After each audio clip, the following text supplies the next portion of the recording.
দেখুন আপনাদের এখানে কেবল কার 6টা যাচ্ছে, 3টে নামছে, 3টে উঠছে। বলুন তো এটা কোথাকার? দেখুন, যারা জাননি তাদেরকে বলে দিই, এটা হচ্ছে আমাদের ঋষিকেশের এখানে থেকে একটু উপরে উঠছেন, সেখানে কেম্পটি ফলস আছে মুসৌরিতে। এই মুসৌরির কেম্পটি ফলসের চিত্র এটা। এই মুসৌরির যে রাস্তা, পুরো গ্রিন ভ্যালি, তার চিত্র আপনাদের সামনে এখানে তুলে ধরলাম। এটা এপ্রিল মাসে আমরা 2025 সালে একটি গ্রুপ নিয়ে গেছিলাম, সেই সময়কার ছবি। আপনারা এই ছবি দেখছেন গেট সেট গো চ্যানেলে। আমি সুখময় মিত্র, আমি আপনাদের সামনে এখন এটাকে তুলে ধরছি। আপনারা ঘরে বসে আমার সঙ্গে মানস চোখে ভ্রমণ করুন। শুধু উত্তর ভারত নয়, সমগ্র ভারতবর্ষ আমি ঘুরে বেড়াই আপনাদের মতন কিছু লোককে নিয়ে। তা আপনাদের কাছে আজকে যে চিত্রটা নিয়ে আসবো সেটা হচ্ছে এই কেম্পটি ফলস। এই দেখুন কেম্পটি ফলস। এই কেম্পটি ফলসের এই যে জায়গাটা দেখতে পাচ্ছেন, এই জায়গাটা হচ্ছে আমাদের কেবল কার বা রোপওয়ে যাত্রা শুরু হয় এখান থেকে। দিয়ে সোজা এই ডান দিকে নিচে নেমে আসছে কেবল কার, এসে এই যে কেম্পটি ফলস যেখানে এসে পড়ছে, সেখানে একটা ওয়াটার রিজার্ভারে তৈরি হয়েছে। এই ওয়াটার রিজার্ভার পর্যন্ত আসা হয়। দেখুন পথে চলতে চলতে প্যারাগ্লাইডিং পেলাম, তাই জন্য আপনাদেরকে দেখানোর জন্য প্যারাগ্লাইডিংয়ে কিছু ছবি আপনাদের তুলে ধরলাম। একটি নয়, আরও একটি প্যারাগ্লাইডিং দেখুন। এই দেখুন কত সুন্দর ছোট ছোট বাড়ি, মনে হচ্ছে না ঝুলনের মতন, ঠিক তাই নয় কি?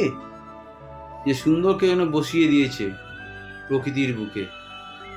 এটাই হচ্ছে নেচার, গ্রিন ভ্যালি। এই দেখতেই তো আমরা কর্মব্যস্ত জীবন থেকে কিছু দিনের জন্য ছুটি নিয়ে দৌড়ে বেরিয়ে যাই।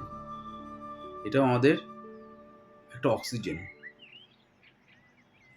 চারিদিক পাইনে ভর্তি, তার মাঝে কিছু জনবসতি।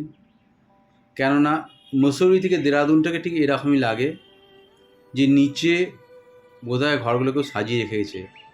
আবার যদি সন্ধ্যেবেলা দেখেন, মনে হবে দীপাবলির প্রদীপ জ্বালিয়েছে, কেন প্রত্যেকটা বাড়ি আলো জ্বলে, আর আপনি উপর থেকে দেখছেন পরিষ্কার, মনে হবে দীপাবলির আলো জ্বলছে।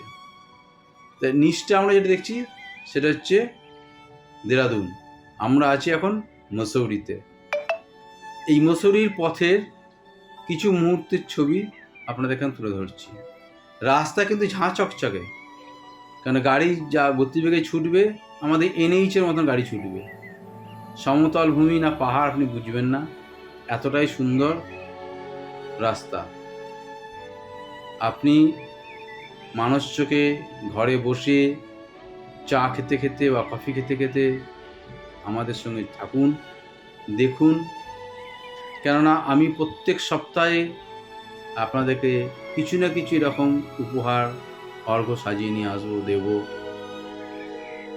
আপনারা উপভোগ করুন, আমার সঙ্গে থাকুন, আমার চ্যানেলকে ফলো করুন, দেখবেন আনন্দ পাবেন।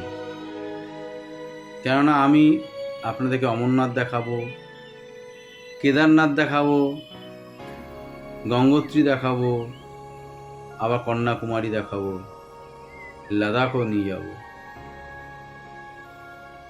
যেমন শীতকালে প্রায় সমগ্র শীত জুড়েই কাশ্মীরে থাকবো, তো কাশ্মীরে বরফ পড়াও আপনাদের যেমন দেখাবো, তেমন স্ট্যাগ বরফ, কোনো জায়গায় 15 ফুট, 18 ফুট, 20 ফুট বরফ জমে আছে, তার মাঝখানে সংকীর্ণ রাস্তা, তাও আপনাদের সঙ্গে শেয়ার করব। আশা করি আপনাদের ভালো লাগবে, আপনারা দেখতে থাকুন।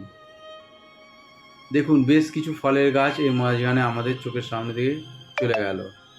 কিছু ফুলের গাছও দেখতে পেলাম। পাইন গাছের সবুজ কি সুন্দর দেখুন। রাস্তার ধারে কিন্তু ব্যারিকেড করা আছে, অতএব চট করে পড়ে যাওয়ার যে ভয় সেটাও নেই।